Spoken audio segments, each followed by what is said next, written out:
요게 뭐의 x승이죠? 2의 x승, 그 다음에 요게 16의 x승, 뭐 이렇게 돼 있는 거라고 하면 이거 그냥 좌표를 추정만 해 나가면 되는 거거든요.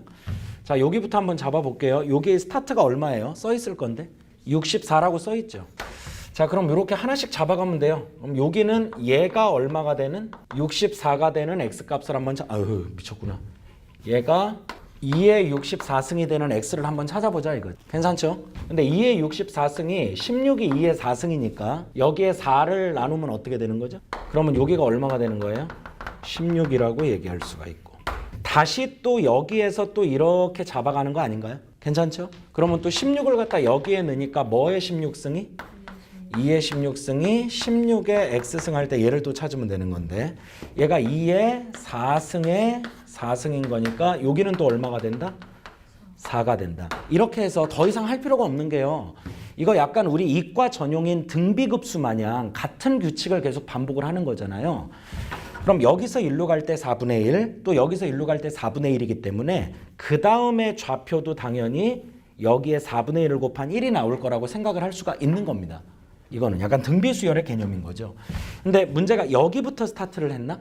여기부터가 Q1, Q2, Q3 이렇게 가는 거거든. 그래서 그 일반항을 QN이라고 했고 이 QN의 X좌표를 무슨 N이라고 하자는 얘기야 문제가? QN의 X좌표를 XN이라고 하자. 그럼 얘들아 이 XN은 그냥 첫째 항을 얼마로 보면 되고 16, 공비가 4분의 1인 등비수열로 보시면 되는 거예요. 그리고 이 다음부터 지수부등식 계산해달라가 출제 의도더라고. 얘가 뭐분의 1? 얘들아? K분의 1보다 어때야 된다고요? 작도록 하는. K는 무슨 수인데요? 자연수 K의 개수인데 이 다음부터 논리예요. 이게 잘 들으세요. 저 부등식을 만족하도록 하는 n의 최소값이 6이다가 무슨 뜻일까? 자, 이게 지금 자연수 두 개로 이루어진 부등식인데 들어봐. 이 부등식을 만족하는 n의 최소값이 6이라는 말의 뜻은 무슨 말인 거냐 하면 이거 논리적으로 해석하는 거고 이런 논리가 14번의 디귿에도 들어가 있어. 그 다음에 22번에도 이번에는 이런 논리가 들어가 있어요. 이 부등식이 질문을 해볼게. 최소값이 n이 6일 때 성립한다고 그랬어. 그러니까 이 n이 6인 거부터 성립한다는 뜻이야 그 말은. 그럼 질문. n이 6 여기다 n 대신에 6 넣으면 이건 성립할까 안 할까? 하겠죠. 7 넣어도 하고 8 넣어도 하겠지. 근데 5 넣으면 안 된다는 얘기겠죠. 그러면 저 부등식이 성립하는 n의 최소가 6일 리가 없잖아요. 5 넣었을 때 된다는 얘기는 5가 그럼 최소란 얘기일 테니까. 그래서 6일 때는 되고 여기가 딱 경계로 걸리는 거거든요. 5일 때는 안 된다. 그거예요. 이 문제가. 알아들었어요? 그러면 첫 번째 n 대신에 6 좀 넣어볼래요? 여기다가? 얼른 넣어봐요. 16 곱하기 4분의 1에 몇 승이 되는 거야? 5승. 근데 봐봐. 이게 숫자를 또 일부러 맞춰놨어. 이 귀여운 사람이. 이게 16이 4의 무슨 곱이니까? 제곱인 거니까 4의 제곱에 4의 5승분의 1 곱하면 4의 몇 승분의? 3승분의 1하고 K분의 1이 이렇게 된다는 성립을 한다 이거죠. 근데 이것도 양수고 이것도 양수니까 뒤집으면 K가 뭐보다?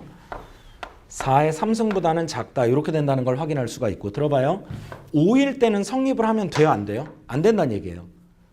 5일 때는 안 된다고. 그래야 최소가 6이니까. 그럼 5를 엿다가 넣어보면 이렇게 되는 거죠. 그리고 여기에 K분의 1이 붙을 건데 이게 되면 안 된다는 얘기니까 이런가 보지 뭐 그러면. 괜찮죠? 근데 이것도 또 4의 제곱이니까 얘가 결론 16분의 1이 K분의 1보다 이렇게 된다. 이렇게 되는 거라서 이거 뒤집으면 이렇게 나오더라고. 그래서 여기는 64가 되는 거고. 그래서 개수세라고 그랬으니까 이렇게 빼면 48개가 나오는 문제였습니다. 알겠지? 그래서 이거는 약간 논리적 해석이 필요한 문제인 거야. n의 최소가 6이다라는 말을 그러면 이게 뭔가를 풀었더니 n의 최소가 6이 나왔다. 그렇게 해석하지 말란 얘기예요. 이게 문제의 출제 의도가. 부등식의 문자가 두 개인데 n도 있고 k도 있고 근데 한쪽 문자의 최소가 얼마다라고 알려줬다는 얘기는 거기부터 된다는 얘기니까 그 직전은 안 된다라는 논리를 쓰라는 얘기인 거지. 이해했어? 무슨 말인지? 그러니까 이거를 자꾸 니네가 n의 최소가 6이다라고 하면 주어진 이 식에다가 막 양면에 로그 씌우고 막 상처 주고 문제에다가 괴로워하고 막 자살할 정도가 되고 그래서 이렇게 나오기를 바라겠다 그게 아니라는 거예요. 그런 의미가 아니라는 겁니다. 이게 지금 엄연히 문자가 자연수 문자 두 개가 있잖아요. 둘 중에 하나에 대한 최대 최소의 정보를 줬다는 얘기는 이 최소에 대한 정보를 논리적으로 활용해라 이런 뜻인 거예요. 이게 조금 기존에 우리가 풀었던 기출문제에서 볼 수 없는 스타일인 거는 맞아요. 알아들었어요? 무슨 말인지? 보통 최소값을 구하라고 하면 아까 우리가 풀었던 최소 문제 뭐 있었죠? 8번 같은 거. 저 8번 같은 문제가 저 F5를 포함한 범위가 나와서 오른쪽을 보통 읽어주는 거잖아요. 그런 패턴이 아니라는 거예요, 지금 이게. 알겠습니까? 무슨 말인지?